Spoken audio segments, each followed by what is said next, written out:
that religion is just absolutely uncalled for. We are just mere things floating on a rock in space. We are not only figuratively, but literally stardust.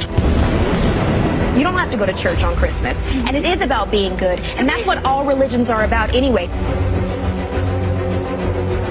Are you an atheist? Yeah.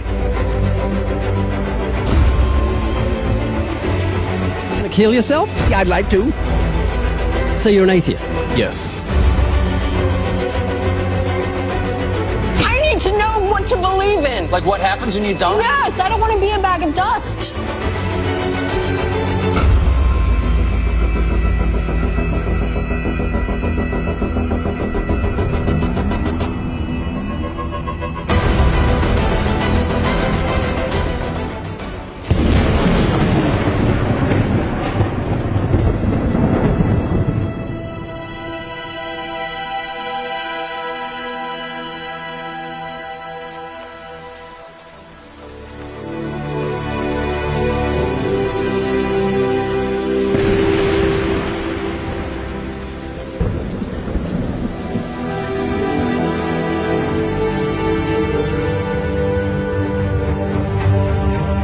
David, are you an atheist? Yes. When did you become an atheist? Around age 12. Believing in God makes no sense. It's to me, it's the dumbest thing. It's for people that can't accept the fact that they're going to die and rot in the ground like I'm going to do, and it gives them some relief from that thought, because it's not the nicest thought in the world. Are you an atheist? Yes. Yes, I am. Yes. Yes. Yes, sir. Are you an atheist? I am. Yeah, I'm an atheist. Yes, I am. Alex, do you believe in God's existence? No, I do not. How long have you been an atheist? I would say probably since I was about 15 years old. So you don't believe in the existence of God? No, not really. What happened when you were 15? I started questioning things, and I really just started to think about the logic behind everything. For the most part, we are not shown the evidence for there being a higher power. If we were, I almost guarantee that almost every atheist would immediately agree to there being a higher power. Are you atheists? Yes. Yes. Why? Well, I just haven't seen enough evidence, I suppose. I grew up in a Christian family, and just over the few years during high school and as I grew up, I just realized that there wasn't a lot of evidence to support that belief system. Are you open to evidence? I think I am open to evidence. It just would have to be extraordinarily compelling, like out of this world compelling. If you could be given evidence, reasonable evidence, would you listen to it? Yeah, I would. You're someone who has no faith or no belief in a higher power or a creator, but if you were shown evidence, you would change your mind because you're open. Absolutely. Flick through the pages of the book I just put on your lap, look at the color pictures, and I'll ask you a question.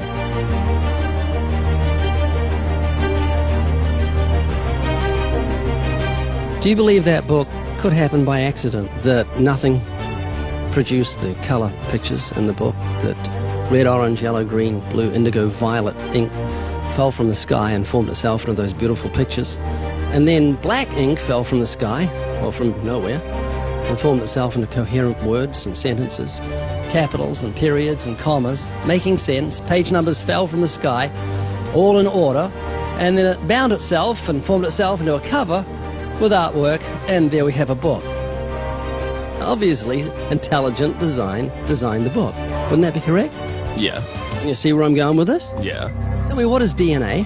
What is it? Deoxyribonucleic acid. And it's what makes up our bodies and our cells and everything that makes us who we are.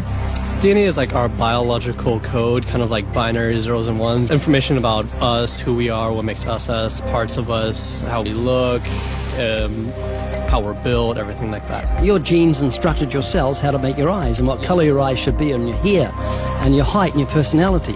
Scientists call it the instruction book for life. Basically. Everything that you are or ever will be made of starts as a tiny book of instructions found in each and every cell. Every time your body wants to make something, it goes back to the instruction book, looks it up, and puts it together. The book of you would have 46 chapters, one for each chromosome. Each of our book's 46 chapters is between 48 and 250 million letters long. That's 3.2 billion letters total. This is the secret language of DNA. this is the book of life. Instruction book for life. Yes. Instruction book for life. Yes. DNA is made up of genes, and genes give instructions to the cells as to how your body should grow. Did you know that those instructions, the instruction book of your DNA, just your DNA, was laid out end for end, would go to the sun and back a number of times? That book of instructions is so comprehensive. DNA is the genetic information encoded in the cell of every living thing that instructs our cells how to grow and how to function. It's our genes that determine whether our skin will be dark or light, have brown or blue eyes, or red or green or yellow, have red hair, be brunette or blonde, be tall or not so tall, or the color of our feathers if we're a bird. Whether we're humans, fish, animals, insects, or plant life, the way our bodies look and operate has all been pre-written in the amazing book of our DNA. What do you think the mentality of someone who believes a book fell together without a bookmaker? Well, they would be crazy. Do you think a book could make itself? No, I don't. Of course not. No. Utterly impossible. Yes. If anything can happen by accident. I mean, from nothing.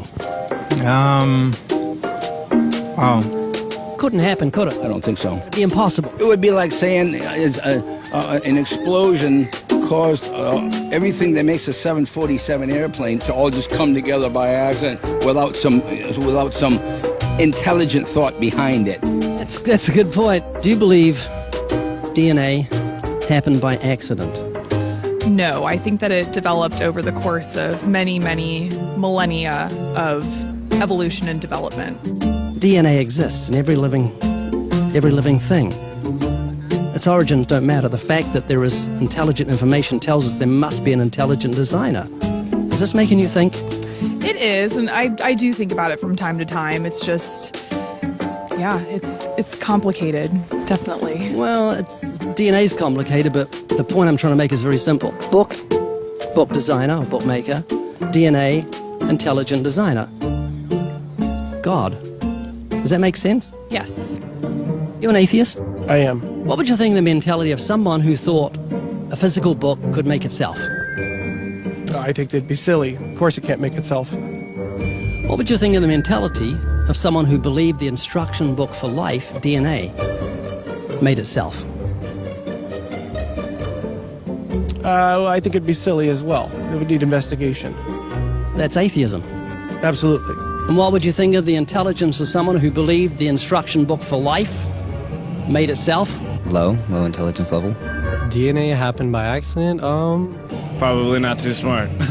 DNA couldn't make itself. It's impossible. Does that make sense? Yes. Is this making you think? Yes.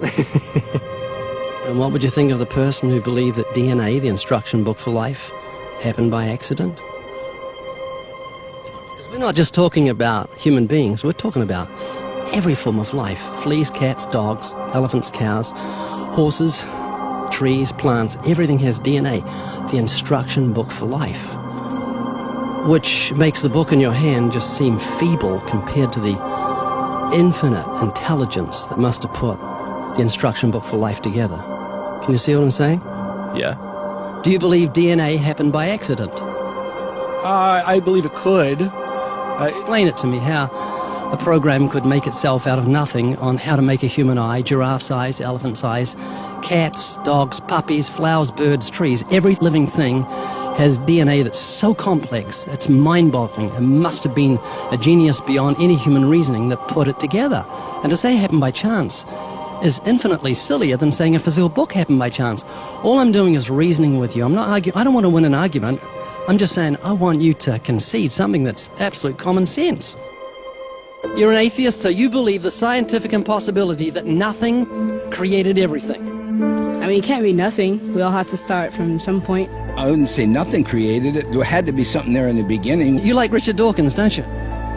Well, I mean, yeah, I like him. Do you believe nothing created everything, a scientific impossibility, which is what he believes? You don't believe in a creator of all things? If he says that, I think it's a very strange thing to say. Well, he says it. It's insane. Nothing can't create anything because it's nothing. There has to be something in the beginning. Nowhere in our history of human reality has something kind of just appeared out of nowhere. Do you believe that nothing created everything? No, because nothing can perform actions. That makes no sense. It's a default position. If you're saying nothing created everything, then you're agreeing with Richard Dawkins. You're mischaracterizing Richard Dawkins, because Richard Dawkins, I'm sure he didn't say that. That seems ridiculous. Professor Richard Dawkins, arguably the world's most high-profile atheist, believes that in the beginning there was nothing, and that nothing created everything. As he attempts to justify this belief, admitting that it defies common sense, the learned professor calls nothing something. Watch the reaction of his audience. Of course it's counterintuitive that you can get something from nothing. Of course common sense doesn't allow you to get something from nothing. That's why it's interesting. It's got to be interesting in order to give rise to the universe at all. Something pretty mysterious had to give rise to the origin of the universe. Which exactly what's meant by nothing, but whatever it is, it's very, very simple. And why is that funny? Well, I think it's a bit funny to be trying to define nothing.